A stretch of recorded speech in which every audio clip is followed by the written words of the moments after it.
आपसे क्या गुहार लगाई? बेटियां दिखा रही हैं कि इतने सालों से लड़ रही हैं। अरे ये बीजेपी वाले तो बेटी पढ़ाओ, बेटी बढ़ाओ, नारी सम्मान, अभी जो नया कानून आया है आरक्षण को लेकर के, नारी सम्मान, यही बेटियों का सम्मान है कि उसके पिता की जान बीजेपी के कार्यकर्ता नेता ले लें, इतना दबाव बनाए, चेक फाड़ दें, आप कानूनी मदद न होने दें उसकी, वो अगर उन्हें न्याय मिलने की गुंजाइश हो तो आप उस पर भी दबाव बनाएं। क्या यही तुम्हारा बेटी पढ़ाओ बेटी बचाओ है? और इतनी करप्ट पुलिस कभी किसी ने नहीं देखी होगी जितनी पुलिस करप्ट है।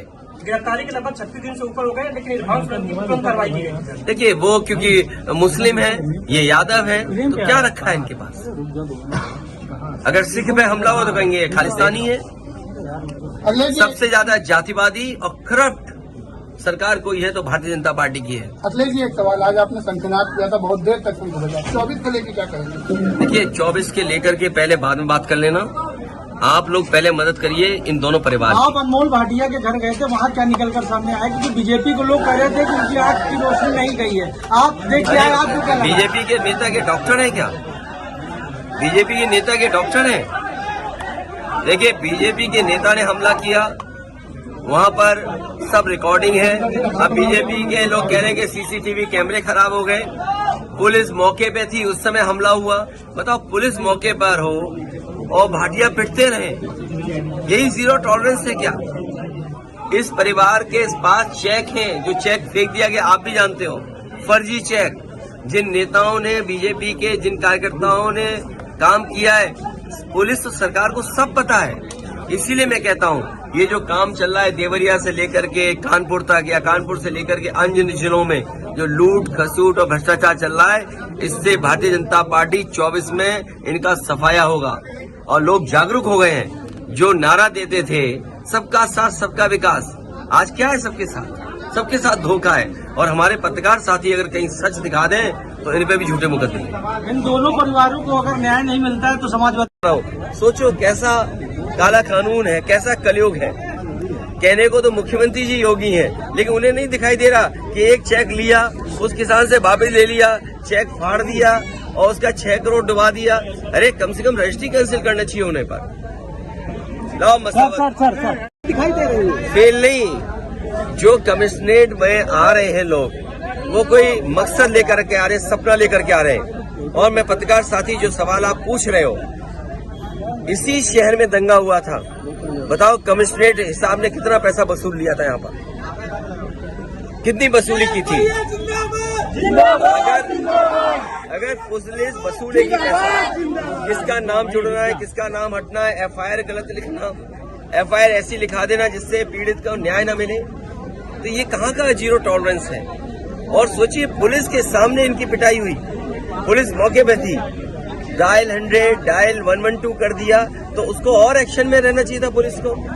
डायल 100 डायल 112 करने से क्या मतलब, क्या हुआ? क्या अधिकार दे दिया आपने पुलिस को? हर चीज को भूल जाओ आप। मुख्यमंत्री जहाँ समाजवादी पार्टी जाति लड़ना चाहती है और समाजवादी पार्टी हर कीमत पे जाति लड़ना कराएगी। अखिलेश जी, जिस तरीके से युवा समाजवाद को पसंद करेंगे 2024 का 2024 जिस तरीके से अखिलेश को युवा पसंद करते हैं, क्या 2024 चुनाव में समाजवाद को पसंद करेंगे? समाजवादी नहीं, सबसे ज्यादा सीटें समाजवादी पार्टी जीतेगी, उसे पीडीए का साथ देंगे हम लोग।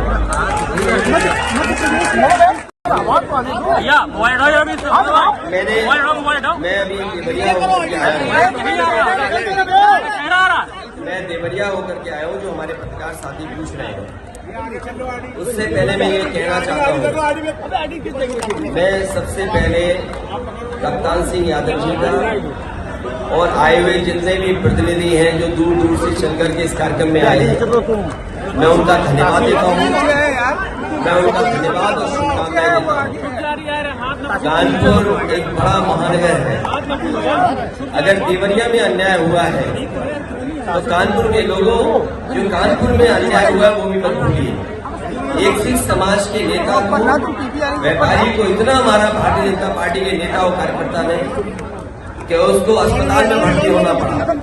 आज बचेगी नहीं बचेगी, रोशनी बाकी उठाएगी नहीं आएगी, क्या कोई कल्पना कर सकता है कि बीजेपी में इतना अहंकार है, लेकिन आप नहीं। आज वो आदमी को आदमी नहीं समझ रहे। और कल्पना कीजिए, जो लोग जीरो टॉलरेंस की बात कर रहे हैं, जीरो टॉलरेंस की बात करने वाले लोग किसी की आपकी रोशनी छीन लेंगे। और दूसरा, कौन भूल जाएगा कि उस किसान को जमीन लेने के लिए लालच दिया गया। बीजेपी का नेता जो डिप्टी चीफ मिनिस्टर के साथ रहता है, बीजेपी के नेता दोनों डिप्टी चीफ मिनिस्टर के संपर्क में है, और उसने एक किसान की जमीन धोखे से लेकर के, उससे धोखे से चेक वापस लेकर के उसको मजबूर किया आत्महत्या के लिए। उस किसान की आत्महत्या हो गई, और वो जमीन कोई 6 करोड़ की नहीं है, वो 30, 35, 40 करोड़ की जमीन है। उसको बीजेपी का नेता 6 करोड़ में लेकर के उस सीधे साधे भोले किसान से चेक वापस लेकर के चेक फाड़ दिया। क्या इसके खिलाफ कार्रवाई नहीं होनी चाहिए? क्या लग रहा है कि कानपुर के अधिकारियों के पास वो बुलडोजर नहीं है जिसके पास चाबी हो? क्या बुलडोजर की चाबी खो गई? बुलडोजर में पेट्रोल डीजल नहीं है? चाहे बुलडोजर का ड्राइवर बुलडोजर को छोड़ के भाग गया? क्या लखनऊ से परमिशन नहीं मिली बुलडोजर की? या तुम जानबूझ करके बुलडोजर नहीं चलाना चाहते ऐसे लोगों पर जिसने किसान से धोखा किया हो, 6 करोड़ रुपए लेकर के और चेक फाड़ दिया हो? और मुझे वो भी दिन याद है, इसी शहर में दंगा हुआ था। दंगे के नाम पर यहाँ की पुलिस ने कोई भी नहीं छोड़ा हुआ जिससे पैसा वसूल करना हो।